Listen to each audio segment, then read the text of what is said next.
Hey everyone, Ashley Josephine here. So I'm really excited to be back from my 2-week trip in Europe and to continue on our chakra journey. Today we're going to be working on the second chakra. So just a really quick recap, last week we worked on the first chakra. If you haven't seen that video, I highly recommend you go back on YouTube under my channel and find that video.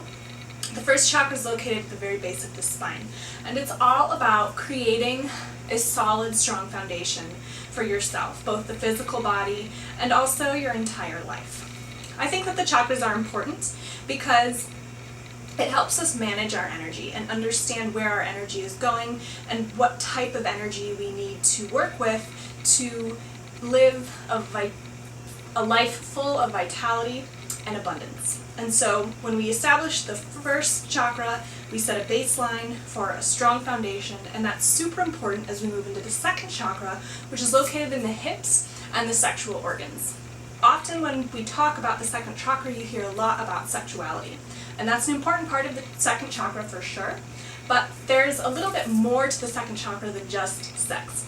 And when we establish that strong foundation, the base of the chakra, the base of the spine, we're working with setting that solid foundation and meeting all the basic needs for our physical body, for our survival. We move up into the second chakra, and it's about meeting the needs that we actually need to live this life full of vitality and abundance. It's those needs that we don't necessarily always ask ourselves about, but know deep down somewhere that we need. It's those needs that we're quick to deny ourselves, but are really important for us to feel happy and full of joy. And so it's really important that we become in tune with our second chakra energy so that we can start to meet those needs. Second chakra is about nurturing our body, and it's all about emotions. So when the first chakra was working with the physical body, the second chakra starts to work with the emotional body.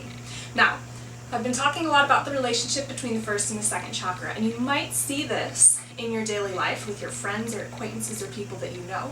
If you have a really strong first chakra, but you don't work with a lot of those needs that you're denying yourself, you're totally cutting off that second chakra energy. And that's where we get burnt out, because we're not allowing that energy to flow up the spine. We're focusing on all of our survival needs so much that we're depriving ourselves of the emotional needs and just totally shutting down the emotional body. Those people tend to be completely cut off from any type of emotion, and emotions are very, very difficult for them. So you might know some people like that, or that might resonate with you as well. That's one end of the spectrum. Really, really strong first chakra, cutting yourself off from the second chakra completely. On the other end of the spectrum, you have the people who do not develop their first chakra, and they don't have that foundation and those basic physical needs met. And when that happens, and they are in tune with their second chakra, you get hysterics, emotions that are completely out of control. Sometimes you might even call them crazy people. And you might know those people in your life, and you might see that show up in your life as well. Now, these two opposite ends don't have to be set in stone. You can certainly move along the spectrum. And so maybe at some times you feel like you're at one end of the spectrum where you're completely cut off from emotions, and at another time you might feel on the other opposite end where you're in complete hysterics. And that's totally normal to move back and forth. This isn't something that's stagnant, it's constantly moving, which is perfect because the second chakra is all about change and movement and flow. So that gives you a basic understanding of the second chakra. Like I've said before in the first video, the chakras are extremely complex, and we can only dive into them just a little bit here. But this hopefully gives you a solid foundation, and now it's time to work into some poses that will help us stoke that energy in the second chakra. So it's all about hips. We're going to start on our back. So as you come down onto your back, bring the soles of your feet together and let your knees fall wide. Close your eyes here and let your arms just fall out to the side. Take a few deep breaths, feeling your belly push out on the inhale and pull back in on the exhale. And start to listen to your body, especially the hips. For some of you, you might feel this right away, especially if you have tight hips.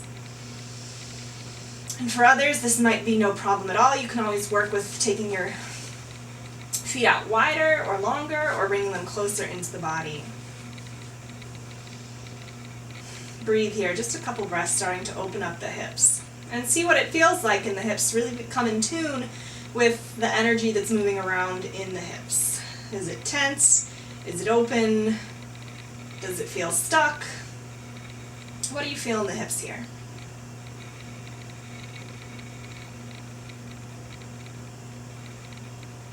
Give yourself a couple moments to ask yourself those questions, and rather than intellectually trying to come up with the answers, see if you can just listen to what the body instinctually tells you. And yes, this might be really, really hard for some of you that aren't used to listening to the body, and it was very hard for me at first. Over time, as you practice more and more, it will become more and more natural.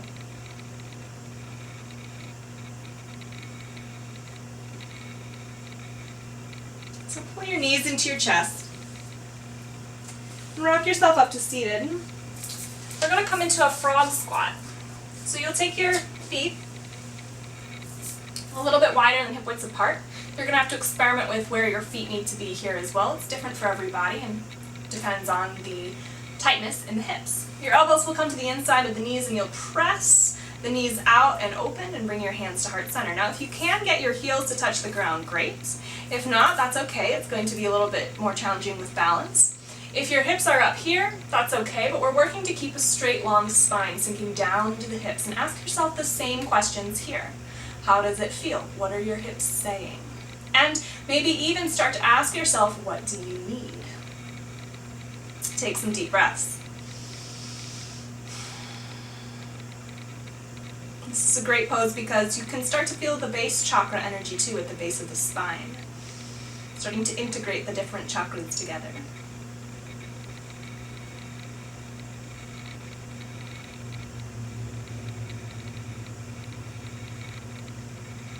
And then from here we're going to start to move into some movement and some flow. So straighten out your left leg.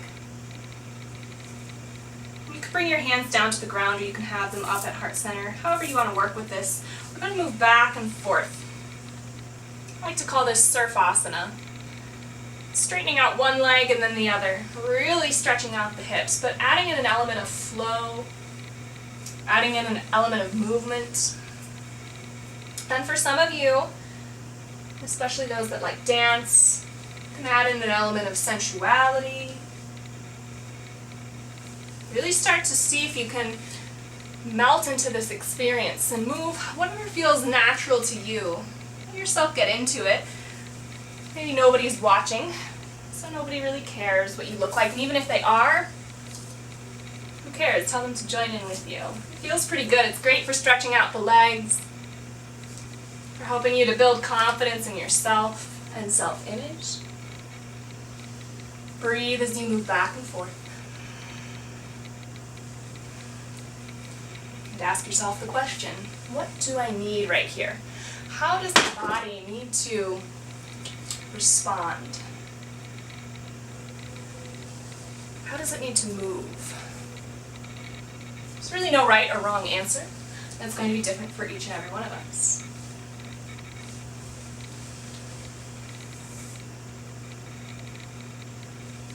A couple more times here. Moving back and forth. You can play with the speed, going fast or slow. And then we'll meet back in the middle in our frog squat. And press up to a forward fold here just for a moment. Take a deep breath.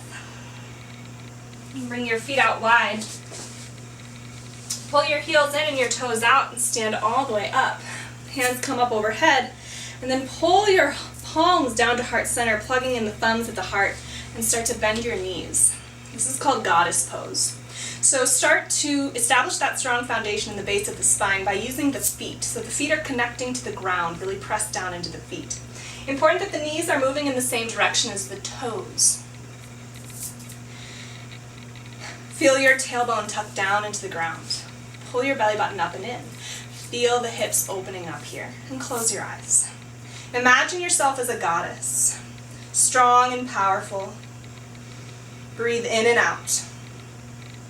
Building strength and confidence in yourself and self-image, in your sexuality, and confidence in letting yourself know what you need and giving yourself those things that you need in your life so that you can live with more happiness and joy, with more vitality and abundance, because you deserve it, truly. Take a few more deep breaths here. Feeling that integration between the first and the second chakra, meeting your basic physical and emotional needs. On your inhale, press down through your feet, stand all the way up. That should feel really good. Bring your hands up overhead. Turn your feet out so that the toes point forward and fold down. Just for a moment, shake out your head and your neck. Feeling some residual energy working through the hips and the backs of the legs here. Come down onto your knees. Bring your hands to heart center. This has been the yoga poses for your second chakra energy. If you ever have any questions about the chakras, please let me know.